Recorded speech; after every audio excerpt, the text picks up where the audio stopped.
Imagine waking up in a world where the cold is just relentless and the seas are completely wild.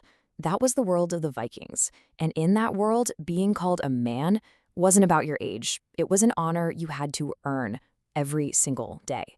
So let's dive right into this and figure out how a boy became a legend in Viking society. And this right here, this single idea is the key to unlocking the entire Viking mindset. It wasn't about being fearless, no way. It was about mastering the fear that you were definitely going to feel. This really sets the stage for a kind of manhood that's built on inner strength, not just, brute force. So that's the big question we're tackling, right? How was that honor actually earned? Well, it wasn't some simple ceremony. It was a brutal, demanding path that was forged through daily struggle, a set of core values, and ultimately, the biggest test of character you can imagine. Let's break that whole journey down. Okay, so the journey started the second a boy was born. I mean, survival itself was the first challenge in a land with those harsh winters and just constant threats. There was absolutely no room for weakness, and the training, well, it began almost immediately. Think about it. From his earliest years, a boy's life was just one big lesson in practicality. Farming, hunting, fishing, these were not hobbies. They were the currency of survival. And then, by age 12, that training takes a really serious turn. You can just picture a father not handing his son a toy, but a real wooden shield, teaching him how to take a blow. The message couldn't be clearer. Weapons are tools, and manhood is proven by what you do, not by what you say. And this is such a crucial distinction in Viking culture. Sure, physical strength was admired. I mean, you needed it to row a longship or swing an axe. But what was truly respected, what really set a man apart from a boy, was discipline. The ability to endure pain, to endure hunger and fear, all without complaint. That was the real deal. When things got tough, everyone was watching. It was the ultimate test. Did a boy just crumble under the pressure, or did he get back on his feet, maybe even angrier and stronger than before? That resilience, that flat-out refusal to stay down, that was the clearest sign that he was truly on the path to becoming a man. So this all leads us to the heart of the matter, the Viking Code. See, it wasn't just about being tough. It was about living by a very strict set of principles. These 4 pillars basically defined a man's entire life. First up, honor. And honor was, well, it was everything. Your name, your reputation, that was your legacy. Imagine you're standing in that shield wall. Arrows are raining down. If you run, you bring a shame that's worse than death, a stain on your entire family for generations. So you stood firm. You held the line. That was honor. But here's the thing. A Viking man's work wasn't over when the battle was done. Manhood was just as much about responsibility at home. Could you provide for your family through that long, dark winter? Could you protect them from danger? A man who brought prosperity and safety to his household earned a different but just as important kind of respect. And then we've got courage. Now, let's be really clear about this.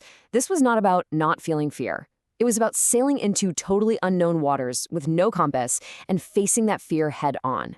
It was this active courage, this willingness to act in spite of the risks that let them literally change the course of history. And the final pillar, the one that really holds it all together, loyalty. This was the glue of their society, an unbreakable bond to your family, your clan, and your chieftain. Betrayal was one of the worst things you could do.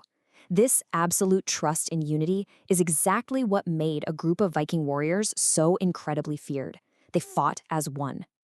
So you have these 4 pillars: honor, responsibility, courage, and loyalty. But how did a boy actually prove he had them? Well, it all came down to this: the first raid. This was so much more than a battle. It was the final exam. It was the ultimate rite of passage. Just picture the scene. The entire village is there at the shore. The air is thick with tension and, anticipation. A young man, not really a boy anymore, steps onto that long ship for the very first time. He's about to face his greatest trial. And then you're out there, on the water. The world just shrinks down to the creaking wood of the ship and the sound of the crashing waves. The night is freezing cold, but his heart is on fire. This is it. All those stories he grew up hearing, they're his reality now. As the raid begins, he feels that fear. We talked about that, right? It's there. But then he remembers the words of his father. the code of his people, just echoing in his mind. Stand firm, fight with honor, protect your brothers. It's not just a command anymore, it's his purpose. And in that first clash of steel, something just shifts. He acts, he fights alongside his brothers, he holds the line. And in that one moment of action, he crosses this invisible threshold. He left the shore a boy, but he is going to return a man, his status earned, his honor proven. So, okay, that was 1,000 years ago. What on earth can we take away from this ancient code today? I mean, it might seem like a brutal, distant world, but the core principles are surprisingly timeless and pretty powerful. You know, when you really boil it down, the lesson from the Northmen is crystal clear. True strength isn't just about what you can lift. It's about what you can endure. It's about facing your own modern-day longships, your personal challenges, with courage. It's about being a shield for the people who rely on you. And maybe above all, it's a reminder that we are ultimately defined not by our words, but by our deeds. The Viking path was forged in ice and fire, for sure, but its lessons have endured. Their stories teach us that strength, in any form, is earned every single day through the choices we make. So I'll just leave you with this. In your world, in your life, what does it mean for you to stand strong?